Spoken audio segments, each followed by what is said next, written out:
কাটিগড়ার circle কার্যালয়ের conference হলে সোমবার এক সংক্ষিপ্ত অনুষ্ঠানের মাধ্যমে কাটিগড়ার বিধায়ক খলিল উদ্দিন মজুমদার ও কাটিগড়ার সার্কেল অফিসার ডক্টর রবার্ট টুলুর কাটিগড়া এলাকার মোট 19 জন দুরারোগ্য কর্কট রোগে আক্রান্ত রোগীর হাতে মুখ্যমন্ত্রী ত্রাণ তহবিল থেকে প্রদত্ত সহায়তা তুলে দেন।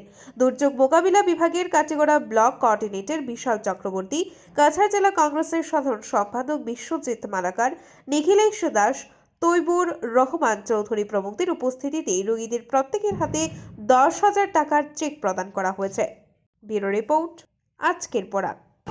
আজকে আসামের মাননীয় মুখ্যমন্ত্রীর যেটা রিলিফ ফান্ড আছে, রিলিফ ফান্ড দিয়ে আমরা ক্যান্সারের যে পেশেন্ট যারা থাকে এরা অ্যাপ্লাই করে আমরা এটা সিএম অফিসে জমা দেওয়া হয়। বিশেষ করে আমরা গত মাসেও কিছু চেক দেওয়া হয়েছে এবং আজকে আমরা 19টা চেক আইছি। 19টা বন্ধুর মধ্যে আজকে সব বিশেষ করে উপস্থিত হয়েছে, যারা উপস্থিত হয়েছে এরা দেওয়া হয়েছে এটা বেমারের জন্য। আমরা জানি এই ফান্ড থেকে, যেটা রিলিফ ফান্ড থেকে মানুষের সহযোগিতা করা হয়, এটা খুব গুরুত্বপূর্ণ, মানুষের অনেক সাহায্য হয় এটা থেকে।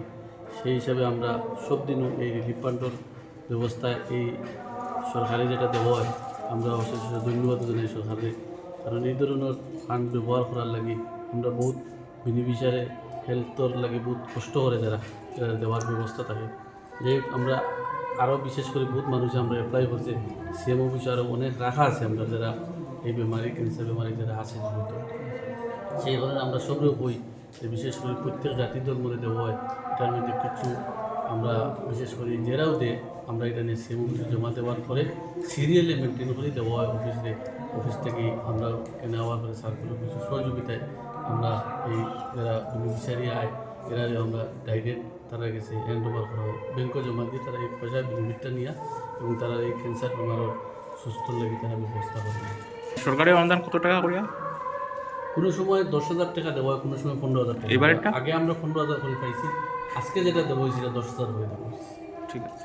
আপনারা দেখছেন আজকের Barak, a house of Adrija digital media.